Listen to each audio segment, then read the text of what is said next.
Selamat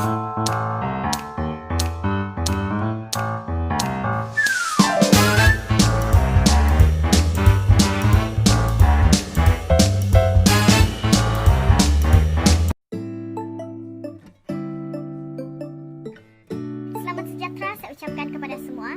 Hari ini saya akan terangkan tentang pandemik dan COVID-19. Pandemik merupakan wabak penyakit berjangkit yang tersebar ke tahap antarabangsa. Sebagai contohnya, virus yang telah merebak ke seluruh dunia, yaitu COVID-19. Apa itu COVID-19? Coronavirus ialah virus yang menyebabkan pelbagai penyakit daripada selsema ke penyakit yang lebih teruk. Antara simptom utama jangkitan COVID-19 ialah demam, batuk kering, dan sesak nafas. Anda juga mungkin mengalami sakit tekak dan selsema. Sila dapatkan rawatan dokter dengan segera jika Anda memiliki gejala seperti berikut dalam tempoh 14 hari. COVID-19 juga mudah merebak. Ia merebak melalui batuk, bersin, dan bersentuhan dengan individu yang bergejala dan permukaan atau objek yang telah dicemari oleh virus.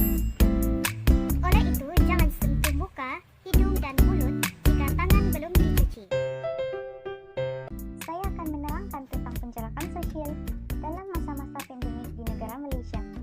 Penjarakan sosial ataupun pembatasan sosial merupakan suatu tindakan kawalan jangkitan yang tidak melibatkan rawatan perubatan dan ini bertujuan untuk memperlahankan serta menghentikan masalah penyakit COVID-19. Kerajaan Malaysia telah mengambil tindakan pencegahan dengan melaksanakan Perintah Kawalan Pergerakan PKP. Negara kita Malaysia telah menjalankan PKP selama 6 fasa yang bermula daripada 18 Mac 2020. Fasa pertama hingga keempat merupakan Perintah Kawalan Pergerakan PKP. Fasa yang kelima ialah PKPB, Perintah Kawalan Pergerakan Bersyarat, yang bermula daripada 10 Mei hingga 9 Jun. Fasa yang terakhir ialah fasa PKPP, iaitu Perintah Kawalan Pergerakan Pemulihan, yang bermula daripada 10 Jun hingga ke hari ini. Sila stay at home sentiasa ditekankan oleh kerajaan agar rakyat dapat mematuhi SOP dan menjarakkan diri daripada melakukan aktiviti yang melibatkan sentuhan. Terdapat beberapa alasan mengapa kerajaan meminta rakyat untuk stay at home berbanding keluar melakukan aktiviti seperti biasa. Sebab yang pertama adalah untuk menghalang potensi dijangkiti dan menjangkiti orang lain. Kedua, melindungi ahli keluarga dan golongan beresiko terutamanya warga emas dan juga pesakit kronik. Ketiga, mengekalkan zon hijau dan mengembalikan zon kuning kepada zon hijau. Dan yang keempat, jika perlu keluar rumah, kekalkan jarak sosial iaitu 1 meter. Banyak kebaikan duduk di rumah semasa pandemik COVID-19. Antaranya ialah Memanfaatkan masa dengan aktiviti yang berfaedah. Contohnya, kita bersukan di dalam rumah. Apabila kita bersukan di dalam rumah, kita dapat mengamalkan gaya hidup yang sihat. Di samping itu, kita juga dapat mencegah daripada penyakit.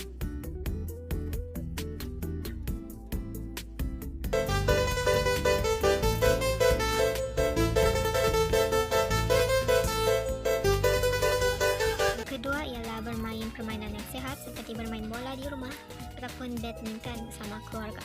Kita juga boleh belajar masak, kita boleh mencuba pelbagai resepi baru.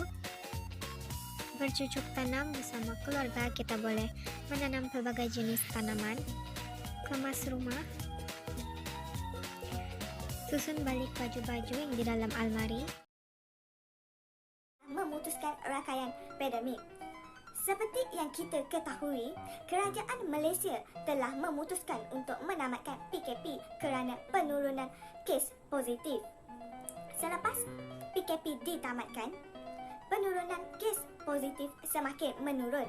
Namun, sejak akhir-akhir ini, saban hari jumlah kes positif semakin meningkat kerana masyarakat kurang menitik beratkan penjarakan sosial, memakai penutup muka di khayal ramai sehingga menyebabkan kita hampir gagal memutuskan rangkaian COVID-19.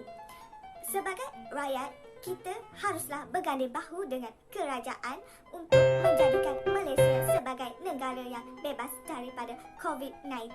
Krisis ekonomi, di mana rakyat menghadapi kesukaran untuk mendapatkan wang.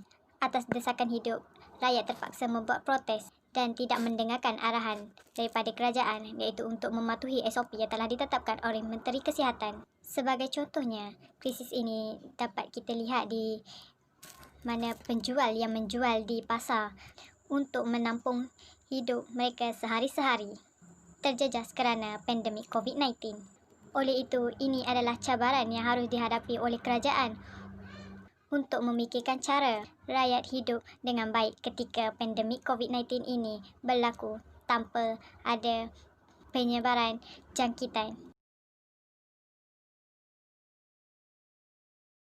Seterusnya, kita beralih kepada bahagian refleksi pelajar. Antaranya adalah: pertama, dapat melatih diri dengan norma yang baru dan menjaga kebersihan. Kedua, memberi kesedaran kepada masyarakat untuk menjaga kesihatan. Ketiga, memberi pengalaman baru untuk menghadapi wabak penyakit berjangkit. Keempat, menjadikan rakyat lebih berdisiplin dalam mengikuti arahan yang dikeluarkan oleh Menteri Kesihatan. Kelima, dedakan sekaligus memupuk kesedaran masyarakat mengenai duduk di rumah semasa COVID-19. Keenam, dapat mengamalkan sikap tidak boros atau bercermat-cermat dalam kalangan masyarakat. Kesimpulannya, kita hendaklah duduk di rumah dan patuhilah arahan kerajaan. Kita seharusnya bersama-sama putuskan dan perangi rangkaian jangkitan COVID-19. Kita teguh, kita menang.